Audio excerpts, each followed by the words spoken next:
血凤凰，咱们可算找着了。凤凰可是我当朝的祥瑞啊！真没想到这世上还真有凤凰。不对呀，凤凰不是金色的吗？这个凤凰怎么看起来血红血红的？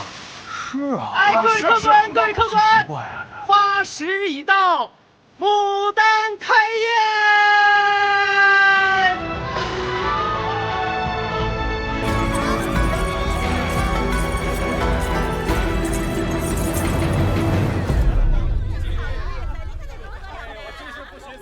不对，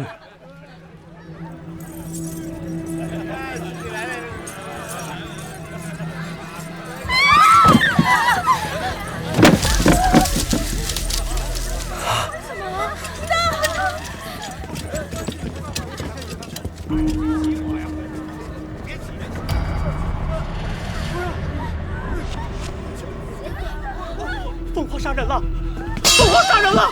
凤凰杀人了！都别动！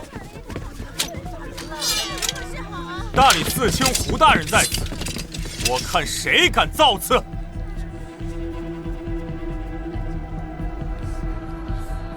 牡丹，你快醒醒！牡丹，你不能死啊！你知道我花了多少钱才赎回？退后！你刚才为何喊凤凰杀人？我看见凤凰穿过屏风，在牡丹的脖子上啄了一下，天上凤凰在飞，凤凰在鸣叫。是啊，我也听见了。可是凤凰杀人，那可是凶兆啊！古真现在是逆臣当道，祸乱百姓，是要遭天谴的。住口！刚才大家都看到了，凤凰浑身是火。若是凤凰杀人，那这牡丹身上怎么没有一丁点被烧灼的痕迹？明显她已经死亡了一段时间，所以凶手一定是人啊！所以这里的每一个人都有嫌疑，跟我有什么关系？尤其是你。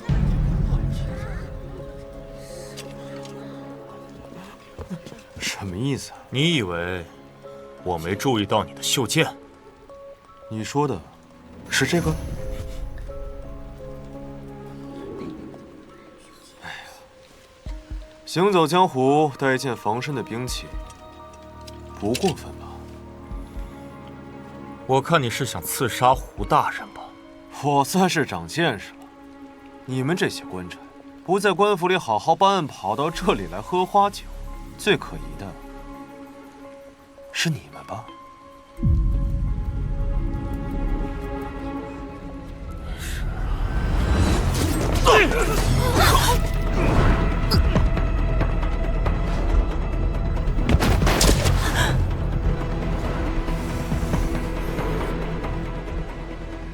小兄弟，小兄弟，你没事吧？适才属下说的有些或许是正确的，你浑身充满杀气，确实是来寻仇的。笑话，我游山玩水，图经深度罢了，有何仇可寻呢？洛阳的柳絮半个月前就飘完了，早上我见到潞州商人货车的毡布上也有柳絮，你起码要日行200里才能把柳絮带到这儿。你身无一物，拎着一把剑日行100里，不会只是为了来神都游玩吧？我猜你要找的麻烦就在这儿。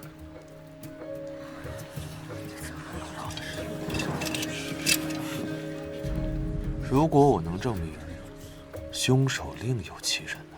你若能击凶，大理寺定不会污你清白。一言为定，麻烦帮我拿下剑。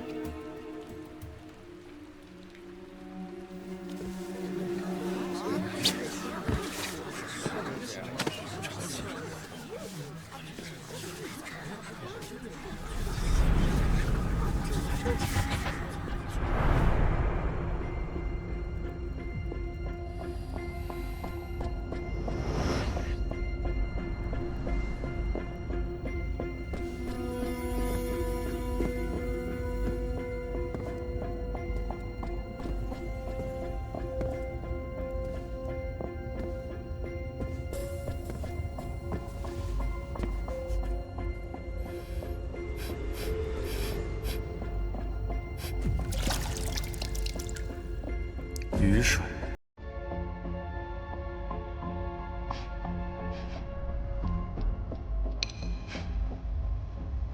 迷药。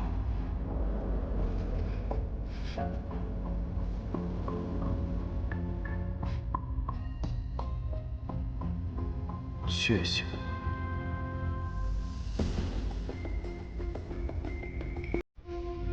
张木耳。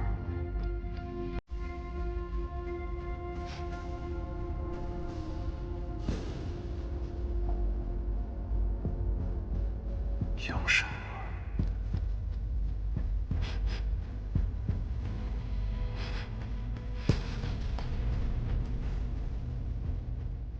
烟熏。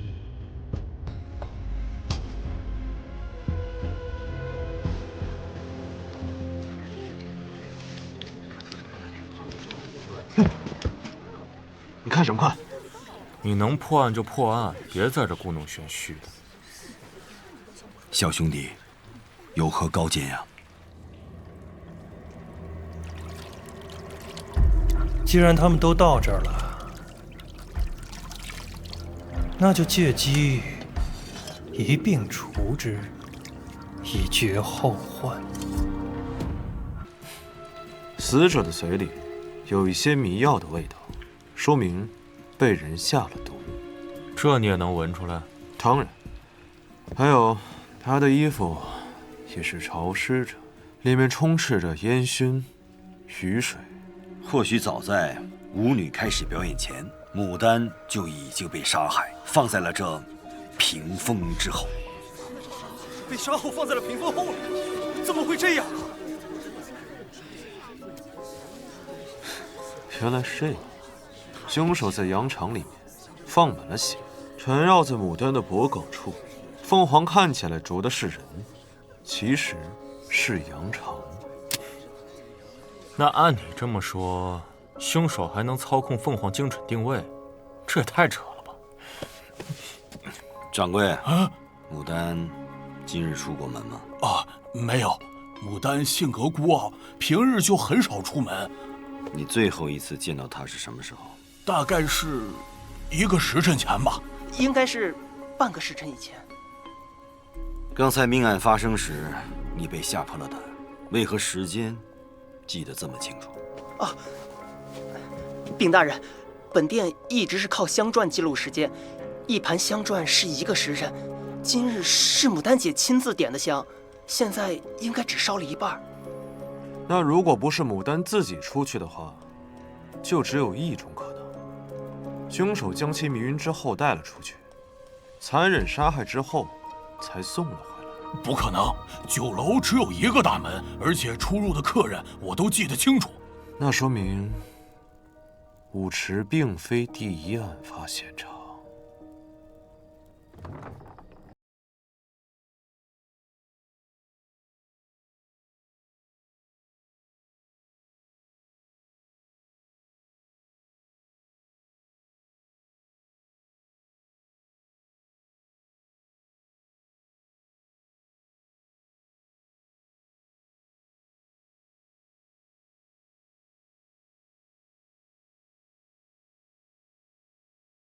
清楚，这是2楼，难不成凶手会分身术？上面自己用绳子放人，同时自己在下面接人。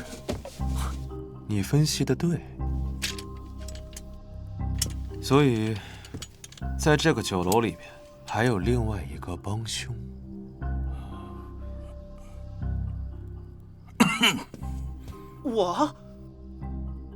我刚见到你时，就闻到一股血腥味儿，知道是菜不新鲜。其实是下雨后，因你太过紧张，搬运尸体时不小心染上了血。血腥味儿。这菜是不新鲜还是？大人，实在是对不住，我马上给您换一盘。对不住，大人。经我无意提醒后，你就趁机换掉了衣服。大人，刚才确实是本店招待不周，实在是对不住了，万有。你是趁客人没来的时候，就将尸体放到了那屏风之后。我今日在厨房不小心打翻了鸭血，所以身上才有血腥味儿。那要是这么说的话，我还怀疑他呢。他开了2楼牡丹隔壁的天子房，有大把机会下手。怀疑不重要，只要找到你换的那件衣服，看看上面是否有血渍，再和现场比对，一切就真相大白了。大人，我没有杀人，我没有杀人，大人，我没有杀人啊，大人，我没有杀人。胡大人，果然搜到了，在地窖里面藏得很隐蔽。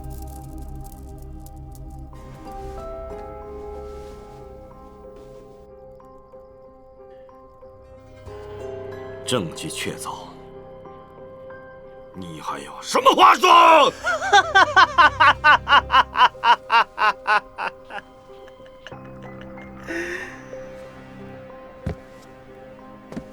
大人，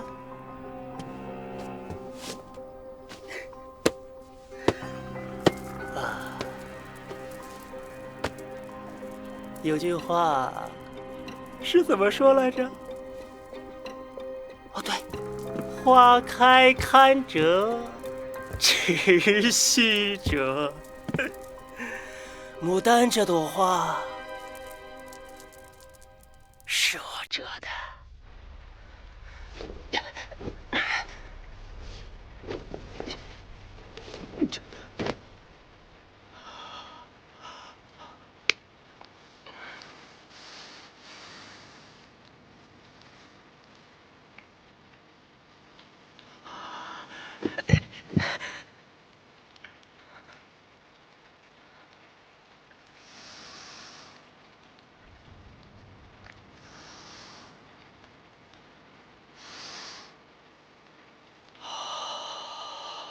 牡丹，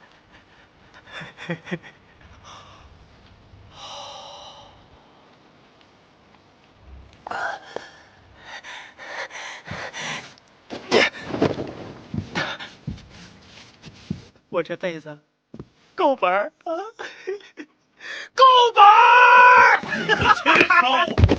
把这个畜生带去！住手！走。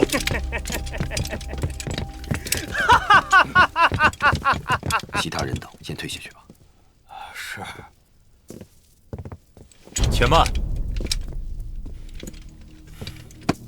你之前行为诡异，大人，我建议将此人立刻押回大理寺，严加审讯。小兄弟，你这一手闻香断案，可令人大开眼界呀！还是要多谢小兄弟鼎力相助。大人的鼻子也很美啊！我鼻子不行，我这，嘿，我靠瞎猜。你这本领是先天有之，还是后天习得呀？剑行不怕，娘在呢。一会儿，不管你听到什么，看到什么，都千万不要出声，一定要藏好。快去，快！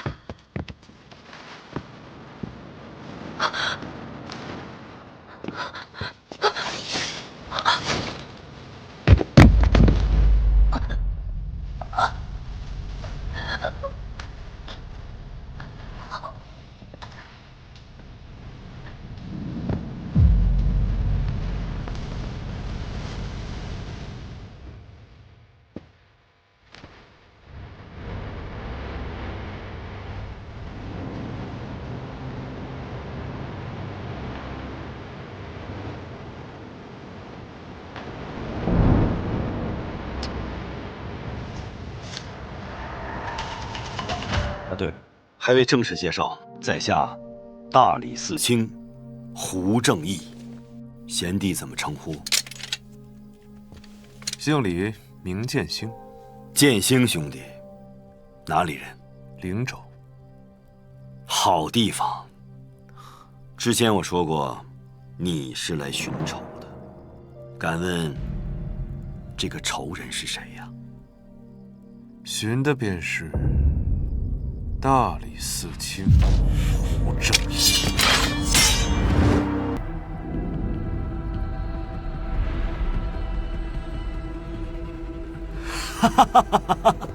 曾少，你太过实诚了，连玩笑话都听不出来。大人，这好笑吗？好笑啊！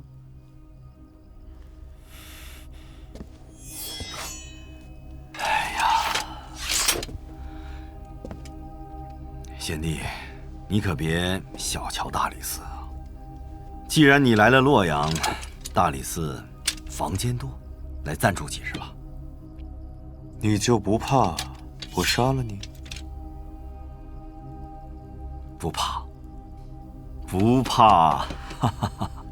之前你问我为何不在官府办案，反倒跑到酒楼来，那是因为我们听得血凤凰在线，一路飞到了这片区域，特来查案。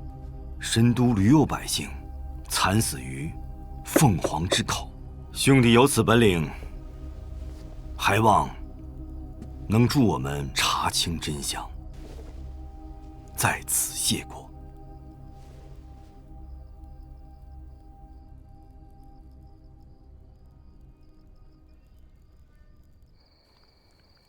你的房间就在此处。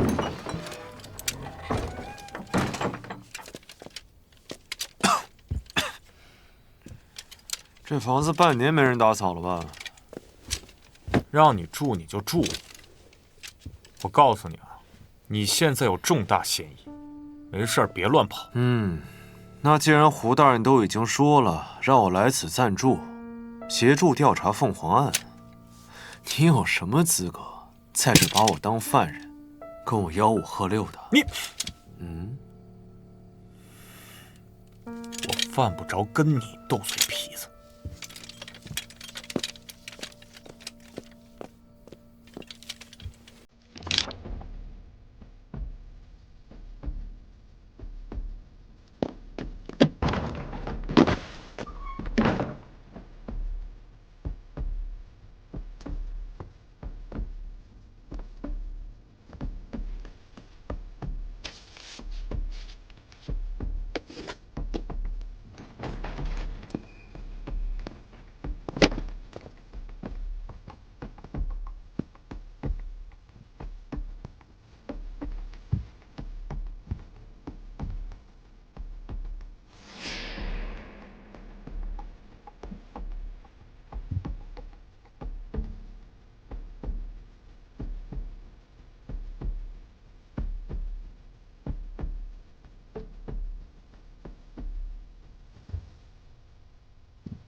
胡某对卷宗的整理素来在意，弟子号已排的卷宗，你放反了，出来吧。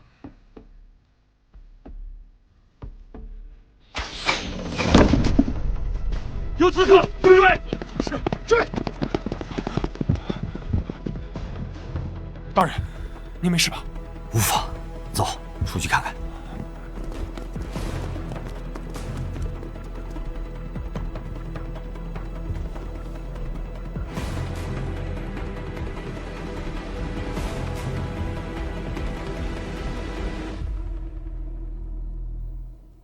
天干物燥，小心火烛。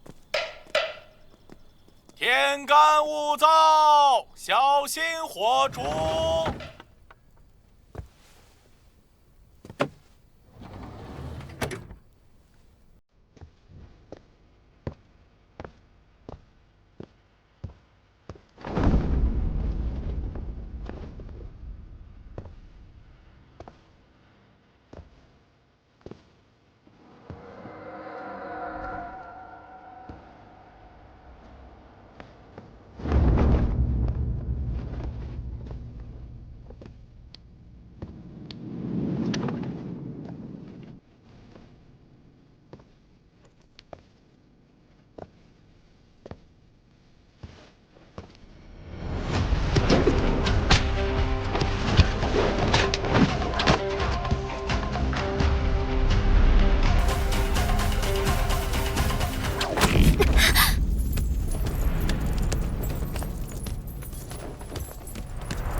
沈轩，好久不见。你这狐狸鼻子的确挺灵的，但你贵为狐帝，为何偏要去大理寺当狗啊？我不是说了让你留在灵州吗？你怎么跑过来刺杀那个老狐狸啊？我用不着你担心，他就算是皇帝，只要是你的仇人，我也敢杀。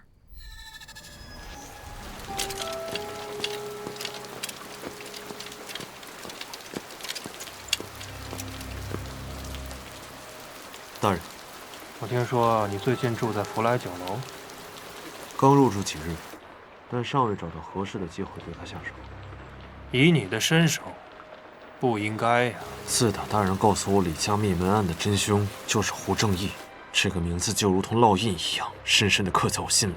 但我仍需要查明灭门案背后所有的真相，所以，我需要等。你做事向来有分寸，我信得过。但切莫让我失望。好不容易查到当年的灭门案和胡正义有关，这唯一的线索可不能断了。而且洛阳城最近一直有百姓横死，不能见死不救。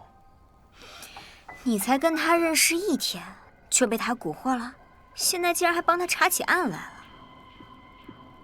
我倒是觉得这凤凰案没那么简单，应该和当年的灭门案有所关联。可你毕竟是来报仇的，有我在，也算是有个照应。你知道的，我的心意。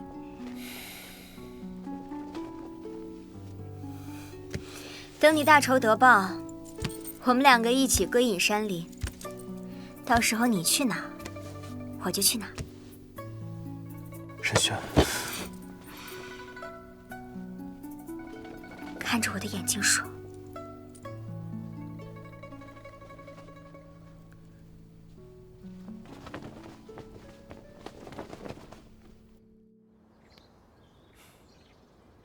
出去吧。是。这么多。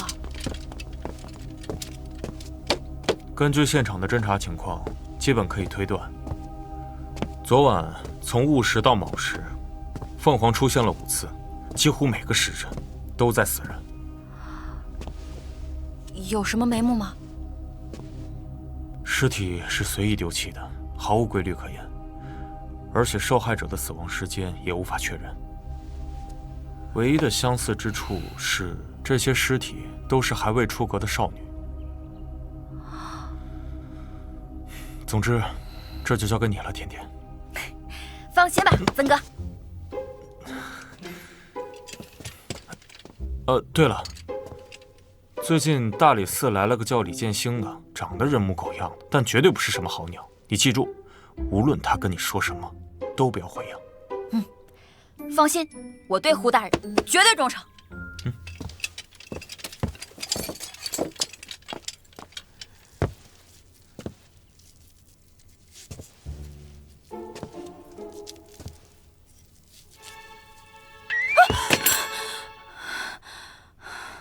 抱歉，吓到你了。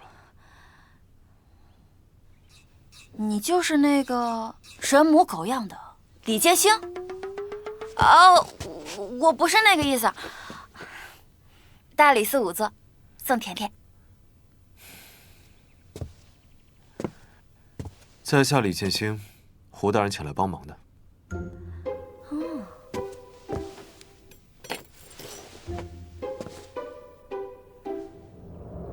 别动，刀上有毒。在下在外闯荡多年，第一次见到女仵作，还是身手这么好的女仵作。我在这儿是为了报胡大人的恩。哦，胡正义这个老狐狸，还知道收买人心。我是真心留下来的。几年前，有个畜生想侮辱我，我失手把他杀了。那是坏人该死，你杀得对。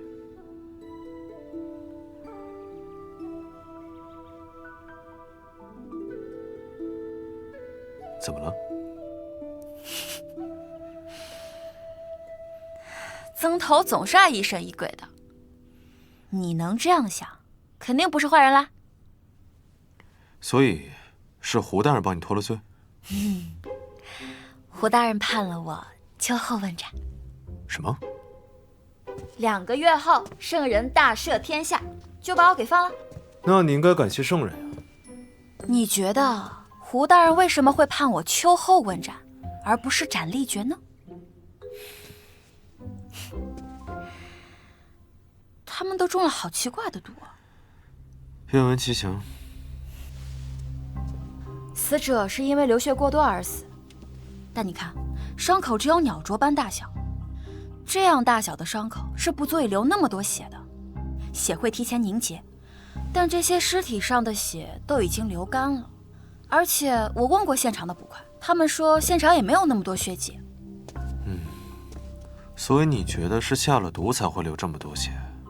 不是我觉得，是我验出来的。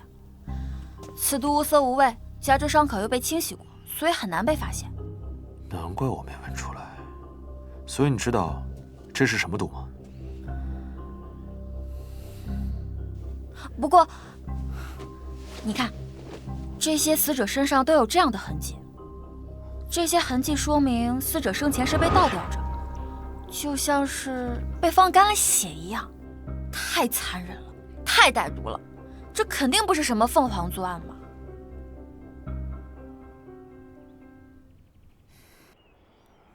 圣人登基时，百姓看到有金凤凰从明堂飞出，以为是天降祥瑞。如今血凤凰一出，祥瑞变恶兆。臣以为当严查血凤凰一案，始作俑者将他们斩草除根。另外，再请江湖杂耍人上演一出金凤凰啄血凤凰的戏码，以此昭告天下百姓，血凤凰已被祥瑞降服。孙成景，你好大的胆子！圣人息怒，臣该死。你的确该死！江湖把戏怎么能跟当朝祥瑞相提并论？圣人圣安。胡青来了，你先起来吧。谢圣人。听闻昨日凤凰杀人时，胡大人刚好在案发现场。哦，这么巧。回圣人，就是这么巧。那胡青，你怎么看？臣以为，此案肯定不是凤凰杀人，而是人为。既然胡青这么肯定，那此案就交给大理寺去办吧。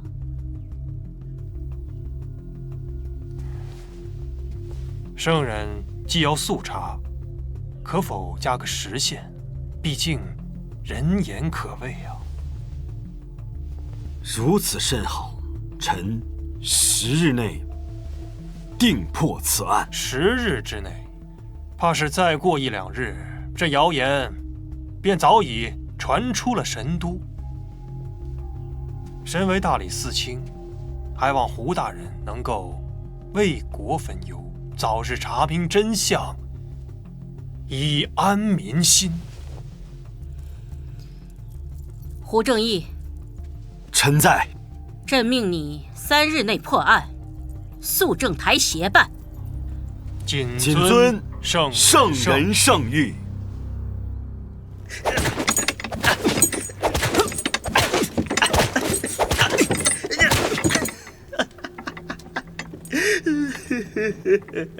牡丹，就是我先杀后奸的，什么帮手，那都是你们瞎猜的。好，我呀，洛阳第一神母，手里边还没有结不了的案，所以啊，我专门为你们这群人渣设计了一道大餐，叫做斩草除根。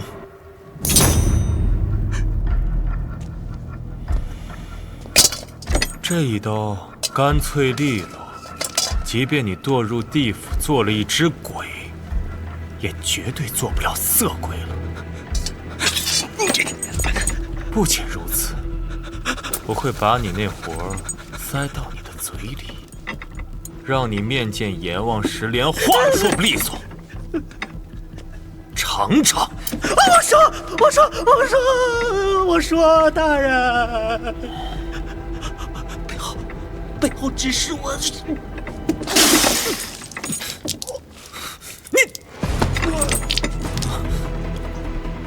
快来人！大人，松绑！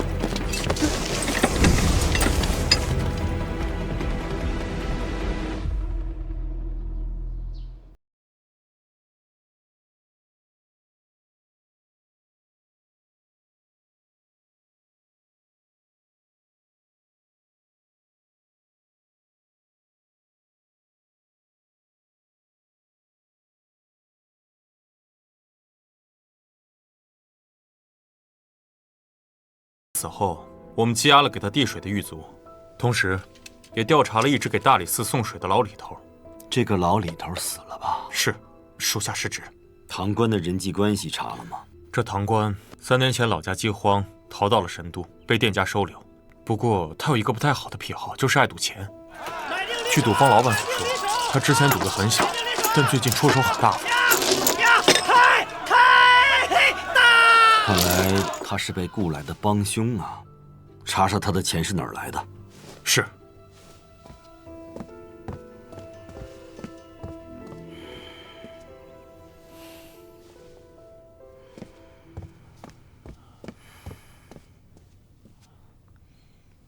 大理寺可还住得习惯？实话实说，不如佛来巧楼。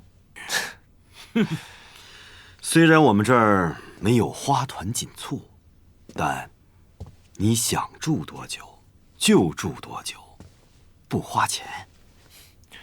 大人留我下来，是有什么话想要对我说吗？哦，剑行贤弟啊，昨天咱俩第一次见面，我就觉得呀，你眼熟。咱们是不是之前在哪儿见过？我一江湖游子，见不着的。年纪轻轻就武艺高强，不知是族中长辈授意，还是拜过师门呢？家里呢，小门小户，父母走得早，也没拜过师，功夫啊，自然是江湖上学来的。剑星兄弟的话说一半，藏一半，身上的秘密很多呀。人呢，行走在江湖当中，自然是有些话不想去说的。比如，来大理寺的真实目的。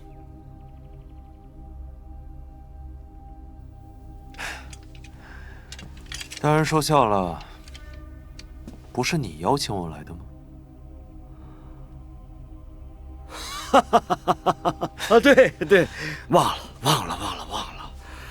实不相瞒，凤凰杀人案仵作验尸的结果，让我想起了一桩旧案。什么案子？12年前，李作府灭门案。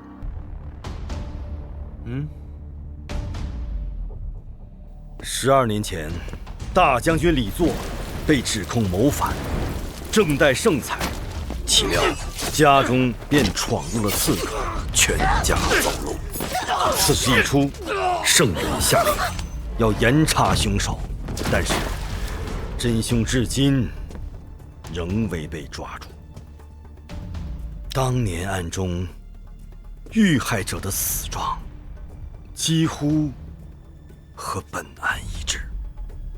若能查明此案，或许就能推断出12年前那桩旧案的真相。鹰嘴钩，当时凶手使用的是一种特制的武器，状如鹰嘴，直插入脖颈、人迎脉。剑心兄弟，你怎么什么都那么清楚啊？行走江湖，略有耳闻。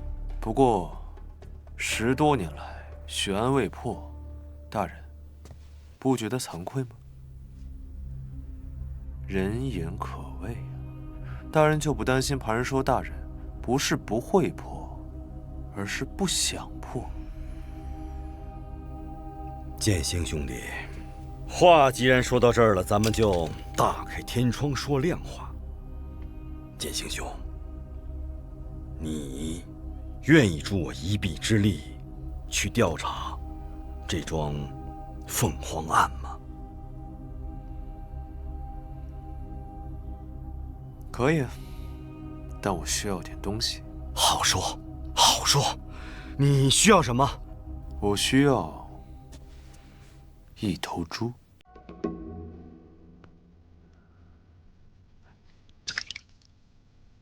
你看我说的吧，伤口会提前凝结的，只能留这么多。一个100多斤重的人，大概有多少血？8、9斤吧。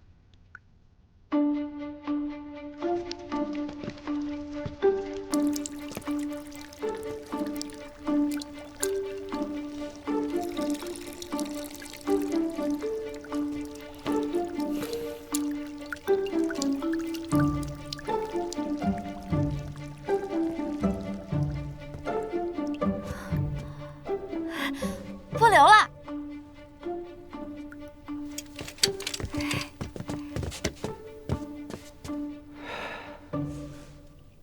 大概1刻钟的时间。凶手把受害人掠走，运到案发现场，用1刻钟的时间杀人放血，再把尸体运回酒楼，全程一共用掉半个时辰。那杀人凶手要么步行，要么坐马车。按照这个速度计算，杀人现场距离福来酒楼应该不会超过5里。曾生，你带一队人马，仔细排查福来酒楼5里内可疑的地方。杀人现场必然足够隐蔽，血腥味儿也会很重。是，大人，不好了！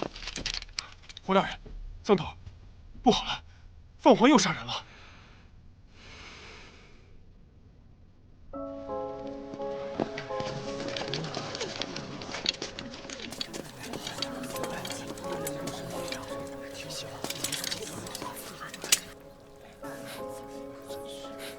张默，刚才在洛阳的另2处又发现2具尸体，死者都是年轻女性，暂时没有发现他们有任何关联。接下来恐怕还会有死者出现，我们需要主动出击。但是抛尸没有规律性，我们又没有办法预测到抛尸地点，怎么抓呢？抓凤凰。地图。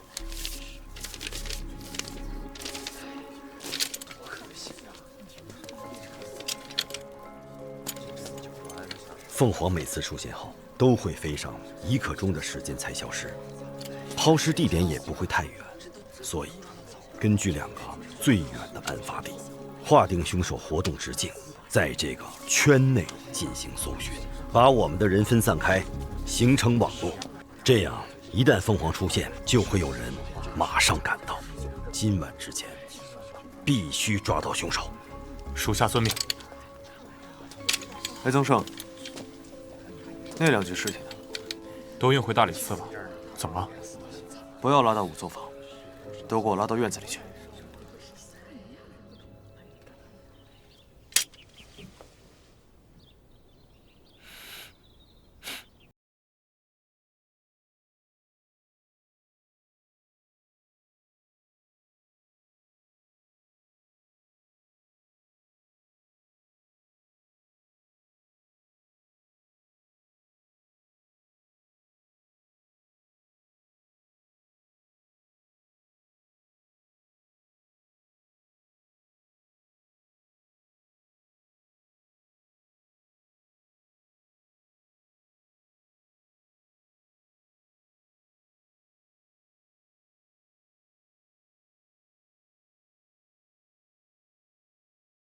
你这种查案手法真是清奇自然，让我们大开眼界呀！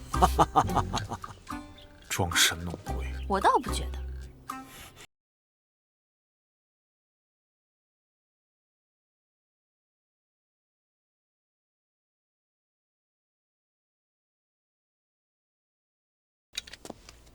不对呀，这也太奇怪了。哪里不对？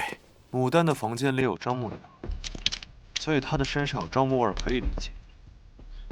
宋姑娘为了避免尸体被虫蚊所叮咬，在仵作房里放置了大量的樟木，所以第一天被送来的5具尸体身上有樟木，也可以理解。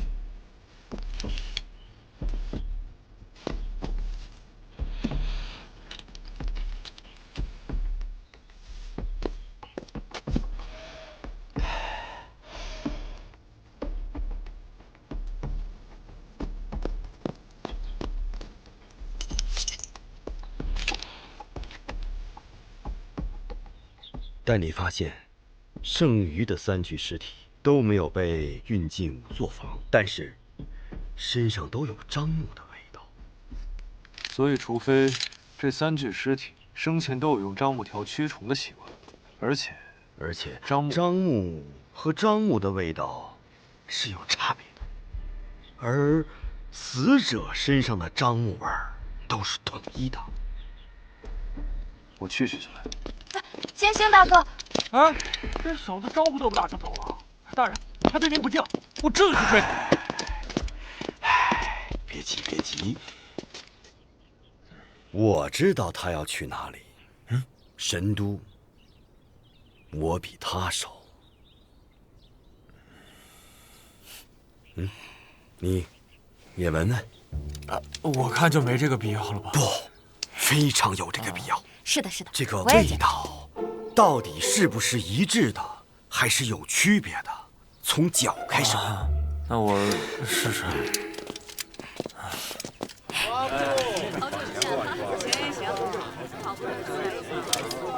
樟木的味道一致，这就说明这些女子都在一个有樟木味道的地方待过，而且是大量樟木，少量樟木条根本做不到。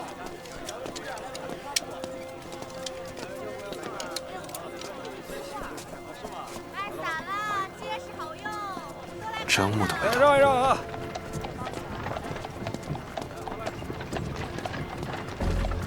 就是他。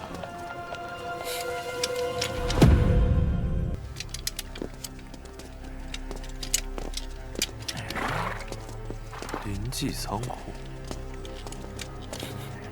什么人？仓库中敌也敢硬闯？大理寺办案。大理寺，那大人可有腰牌凭证？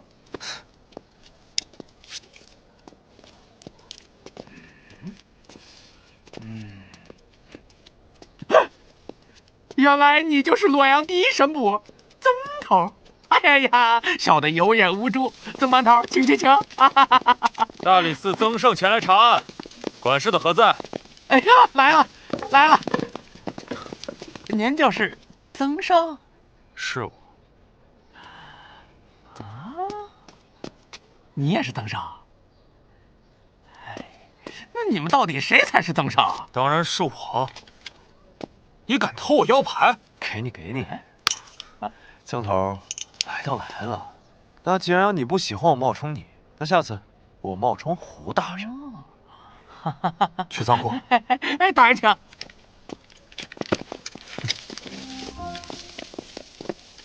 在神都，除了这间仓库之外，还哪里有大叶香樟啊？咱神都啊，不产这个大叶香樟啊，充其量啊，也就是老百姓家里有那个樟木条，可以驱。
哎，你怎么又走了？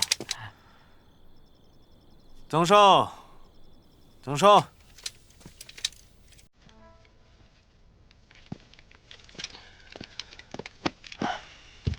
哟，挺认真啊，破案的。怎么样？有什么？看什么呢？你还挺适合这件衣服的，有什么发现吗？哎呀，有些地方没去成，但不过目前查探到的地方来看，香樟味浓郁，并没有血腥味。有没有可能这些女孩都在有樟木熏香的地方待过？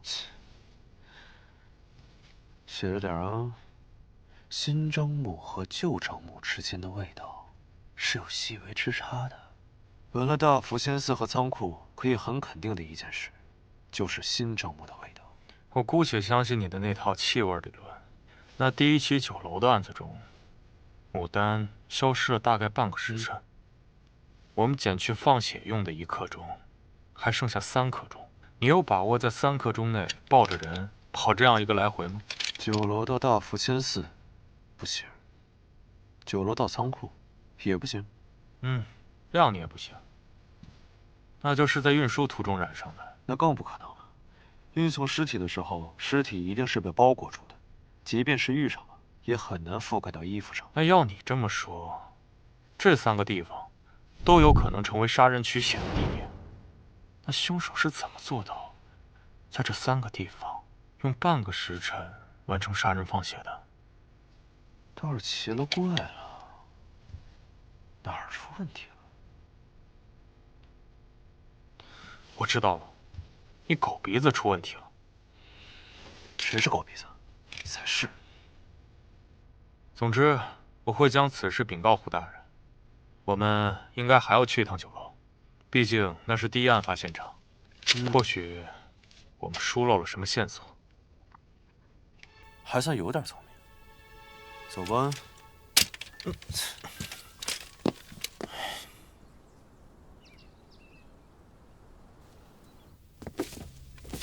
掌柜的，怎么就你一个人啊？大人，我们这几日不开张。无妨，我们就是来溜达溜达。这福来酒楼在神都颇有名气，如今竟落得如此冷清啊！大人，你也知道，发生那么大的事儿，客人们都不愿意来了，伙计们也都走光了，现在就剩我一个人在这打打杂什么的。杂役啊，这几日有没有什么可疑人员？别说可疑的了，人都没来过一个。掌柜去哪儿了？掌柜的说他身体不适，在家休息呢。那天晚上凤凰来之时，有没有什么人突然跑出去了？记不太清了，我可能得想想。香砖。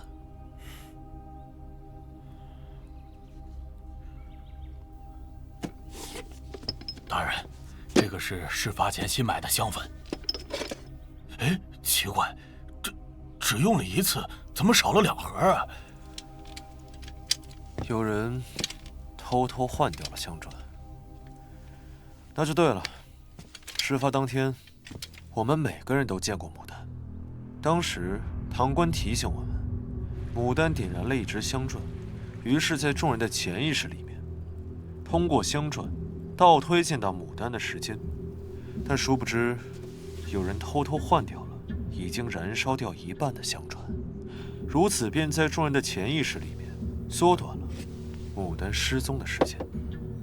所以，之后的命案，大约都是每隔1个时辰发生1次。这样的话，仓库和大福仙寺都有可能是第1现场。但我还是想不明白，为什么他们一定要把尸体送回酒楼呢？因为他们想拉我下水呀。看上去好像是针对圣人继位，其实主要对付的是我呀。大人，此话怎讲啊？这起案子，只要我在现场，就只能交给大理寺来查。这起案子还牵扯着圣人继位时出现的凤凰祥瑞。我若查，必然会牵扯出圣人登基时的旧事；我若不查，军令状为先，之后便是革职。此案一箭双雕，看似拿捏圣人，实则也顺手除掉我。大人，当今朝中与您不对付的，只有孙承景一党。可如果真是他干的，他就不怕没把您拉下水，反而把自己的荣华富贵给搭进去了。或许有什么无比重要的理由，使他即便丢掉自己的荣华富贵，也要把我拉下水。掌柜，哎，你说这个仓库的钥匙，你们这儿都有谁有啊？只有杂役小郭他有。那他有没有可能交给别人？这绝对不可能，因为我一开始就叮嘱过他，如果他把钥匙借给别人，万一这仓库丢什么东西，我绝对饶不了他。他会借给那个堂官吗？那绝对不会。那个堂官呢，他虽然说平时比较勤快，但是他手脚不干净，这点啊我们都知道。那牡丹宴开始前，杂役在什么地方？他应该是在后院忙活，平时他还做一些运输的事儿。他从什么时间开始来您这儿干活的？大概1个多月前吧。曾上，之前你们也查到，那个堂官也是1个月前才突然开始有钱的。是的。那杂役平日里有没有什么习惯呀？啊，他平时喜欢鼓捣些花花草草的，还有就是特别爱干净。花花草草。掌柜，方便您带我们去您后院看看吗？这个位置刚好可以看到死者的房间。那如果那天有人想要从这儿搬运尸体的话，就必须要先确保这个院子没有人。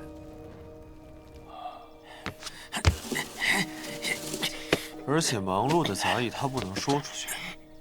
那如果这件事情想要绝对的万无一失的话，各位，那这个人其实就是杂役他自己。是你杀的牡丹！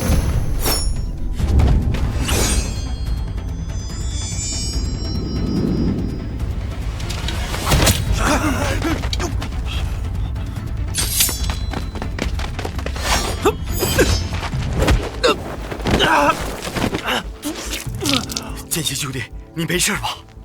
没事。别动！跟我回大理寺。他中了血毒，该求饶的是你们。天神血火，普照苍穹，祭蒙此光，永驻乾坤！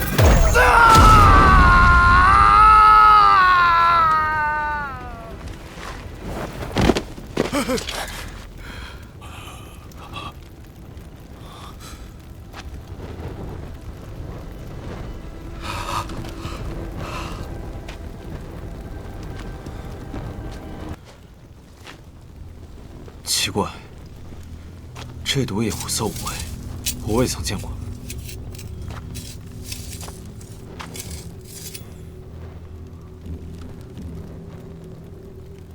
大人，身上全是厌食的粉末，厌食易于引火。曾胜，刀！跟我来。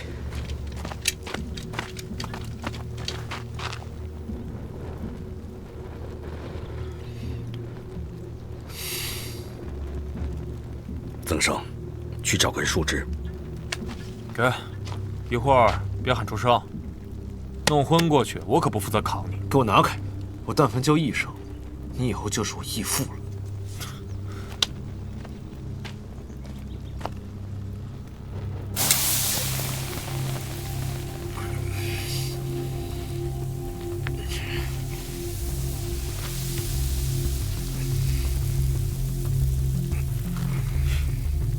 血毒我有所耳闻，现在只是将它暂时封毒，短时间内不易扩散到全身。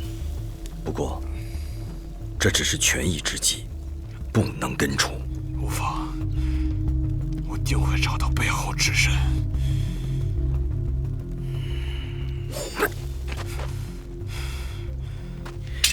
咱们回去吧，再不走就宵禁了。我可不想住在这儿。走。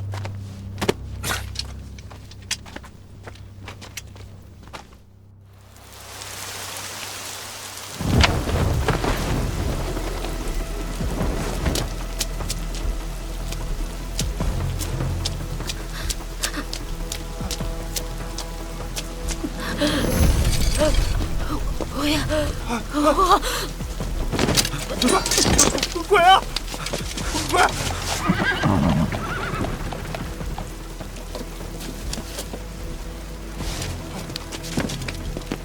大人，不好了，大人！发生什么了？有鬼！一个没有脸的妖怪！有鬼！有鬼！胡说！朗朗乾坤之下哪来的鬼？一个没有脸的妖怪，刚刚就这样飘过来了。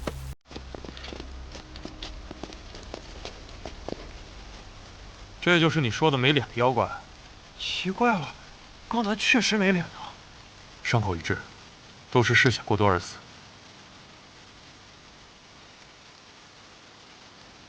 这具尸体和别的尸体不大一样，别的尸体的血都被抽干了，而这具尸体还残留着大量的血液。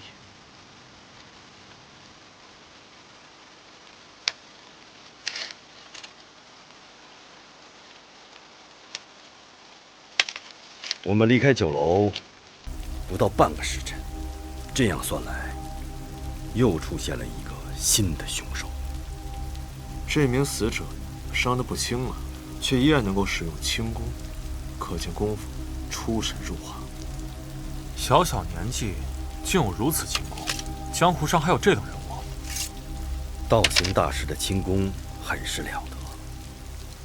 我听说他有一个女儿，自幼天赋异禀，继承了他的衣钵。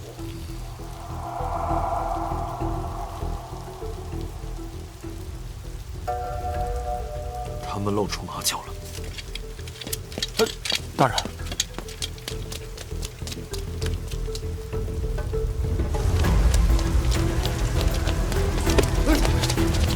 这种新奇花件儿，看了。这个都是。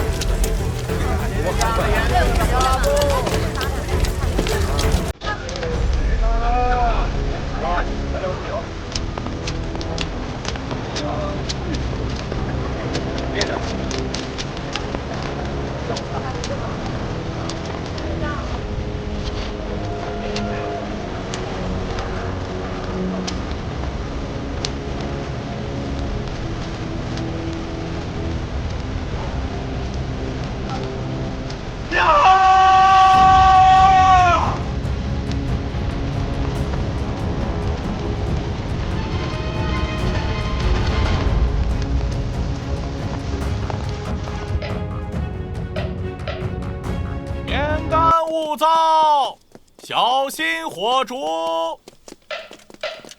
天干物燥，小心火烛。剑心兄弟，现在可是宵禁时间，让人抓住了很难解释的。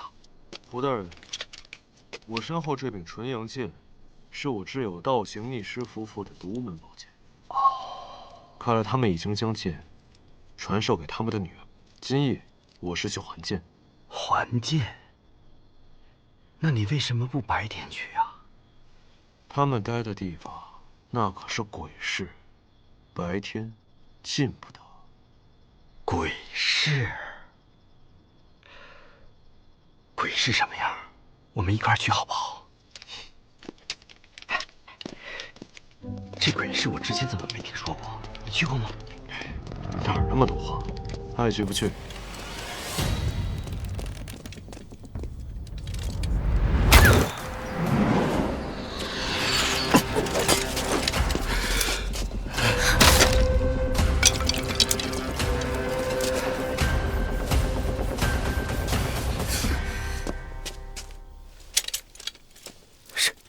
什么情况？剑心兄弟，你没事吧？无碍，竟没伤到我。真没想到，1日之内，你竟救了我2次。胡某，欠你一条命。胡大人，说不定未来哪天，我真的让你还。好，只要不违背道义和原则，你尽可以提条件。开个玩笑，胡大人不必太在意。好，这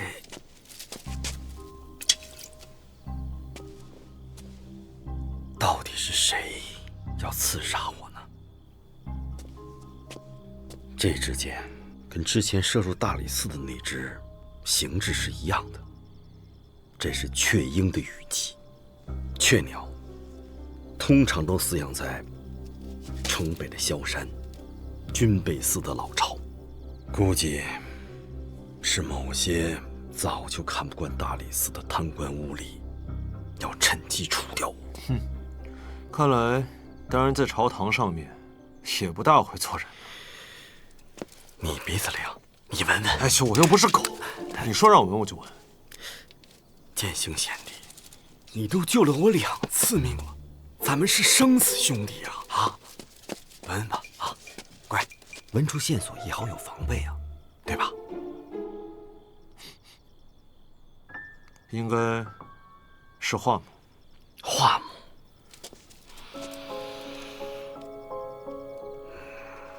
这就对上了，这就是扬州军备库5年前失窃的那批剑。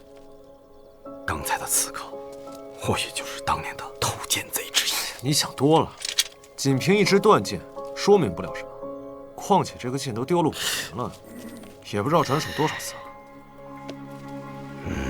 说的有道理。可今晚上我们去鬼市，纯属偶然呐。不止刺杀，起码要1刻钟，可见对方时刻在监视着我们。哎，大人，这个刺杀案就算被你破了，也没什么奖励。可是凤凰案呢？凤凰案再不破，麻烦可就大了。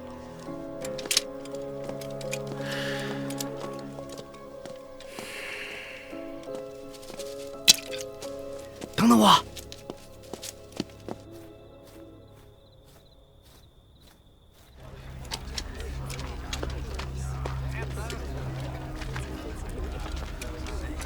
这里就是鬼市了，都是一些走投无路之人的汇聚地。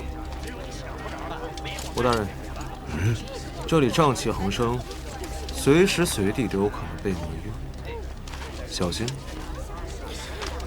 难怪，那这里也算是易守难攻了。啊，对了，你对这儿怎么这么了解啊？朝堂之上的事情，我没你清楚。不过在江湖上，我知道的一定比你多。就这么笃定？当然，要是没有我，你在这片鬼市里面绝对找不到倒行逆施的。看来你是小瞧我跟人打交道的能力了。打个赌，2两银子。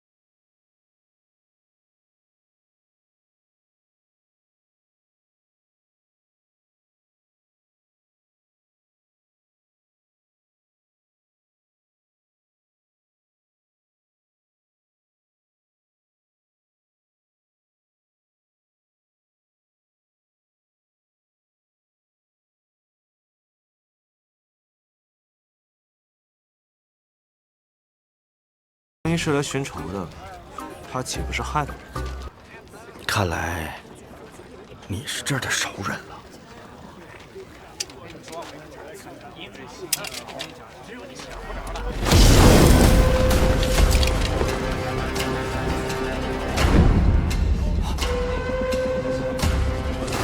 胡帝！哎呀，胡帝，听说过。3年前，在江湖上，陆续出现了5位武功极高的侠客，被人们并称为武帝。没想到，你就是其中之一。厉害，厉害呀！过奖了。道行逆施在何处？胡帝，小的领你去啊！走走走。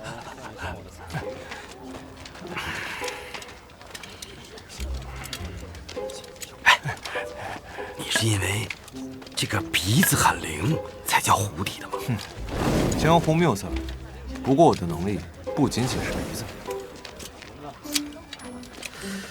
你这个面具是在哪儿做的？明天我让曾胜也给我来一个。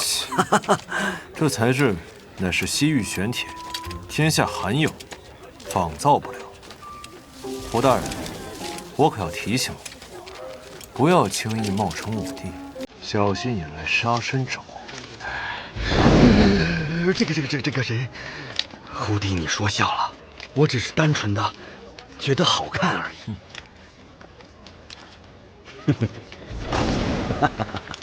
笑什么？在官场上啊，人人都在背地里叫我老狐狸。没想到我还能认识你这位小狐狸，缘分呐！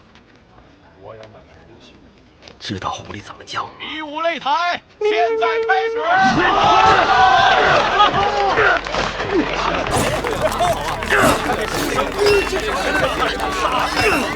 借口，谢谢。哎，这位就是道行逆施吧？我给你介绍一下，这个擂台每月1次，如果我们赢了，就可以让3眼妖道把我们想找的人请过来。3眼妖道？对，传说他有3只眼睛。以我的经验啊，占卜不适合用在产吉凶上。反正现在没线索，让他算算合法。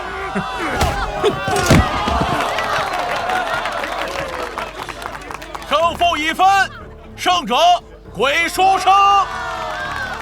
下面还有挑战者吗？可你毕竟有伤在身，不适合再打擂台啊。不是还有你吗？胡大人，该上场了。好，选手已入场，比赛开始。这玩笑可开大了，我可不会打擂台。阁下善使什么兵器？在下不善使兵器啊。用我的剑。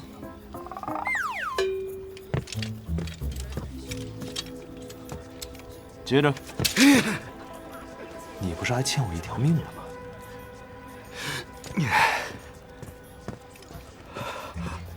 误会，我认输。哎，在鬼市哪有认输的道理？既然上来了，你就是我的对手。这是最后一场，只要打赢我，你可就是擂主了。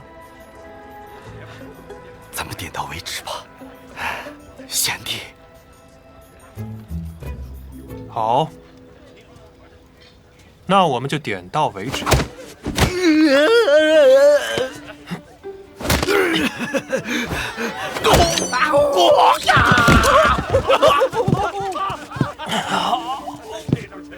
阁下好功夫，没想到深藏不露，我输了。胜负已分，胜负已分，胜者是金鸡大侠。快，带我们去见人啊！是。哎，怎么回事？哎呀，老朋友，走个过场罢了。你就不能提前说一声吗？哎，你看我这个鸡飞蛋打怎么样？嘿嘿。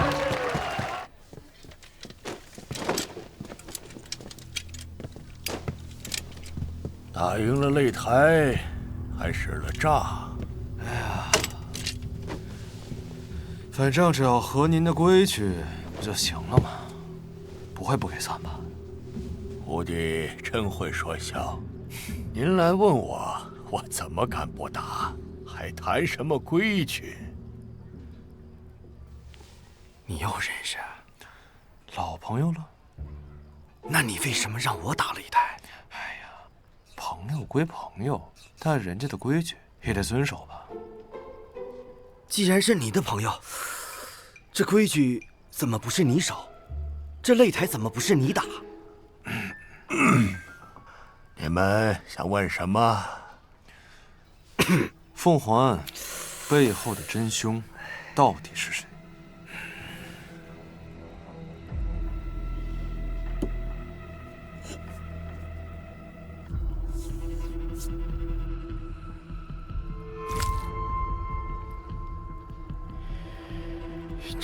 你们所要找的人乃是穿红袍、戴面具。戴面具，穿红袍，戴面具，什么意思啊？在江湖上，像你这样戴面具的人多吗？武帝行走江湖，都是以面具示人。江湖上的人，只识面具不识人。难道说是武帝其中的某个？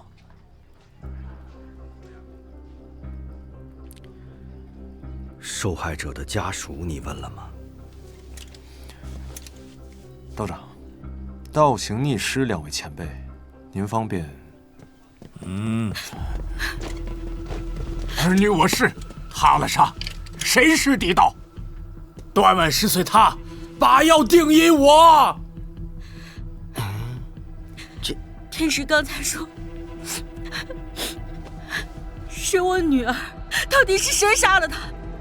他一定要让这个人碎尸万段。你是大师，为什么这么说话？魔入火，走宫炼，正一后。这句我好像听明白了。早恋不是那个走火入魔，后遗症是吧？但令爱在江湖上有没有跟谁结过什么仇啊？这过起提儿女、教神血和法大玉血。我女儿提起过血域大法和血神教。血神教，你听说过吗？那看来突破口在这儿了。那些死者的身上都有种浓郁的血腥味，看来他们死前是在一个满是血的地方待过。对了，女儿之前提起过，她发现一派邪教要害人，她说需要调查，我都劝她不要再多管闲事了。没想到，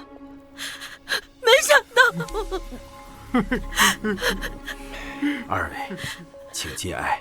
凶手所用的凶器，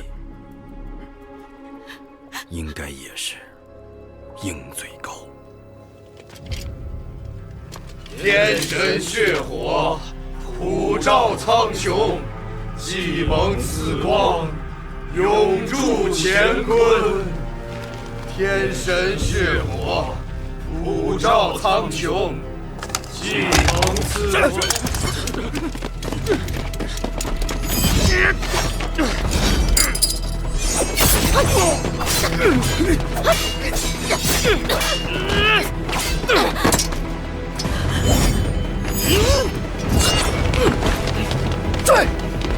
令爱负伤后，本已逃离险境，却因为凶器上沾有血毒，令血液无法凝结，失血过多，最后死在了大理寺的门口。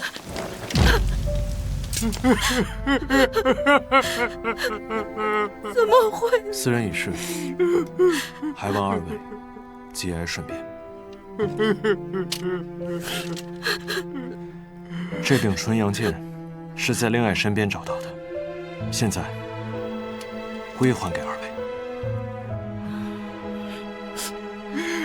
这剑您留下吧，还望虎帝大人能挟此宝剑，手刃凶手，替我们报丧女之仇。我的女儿，我的女儿。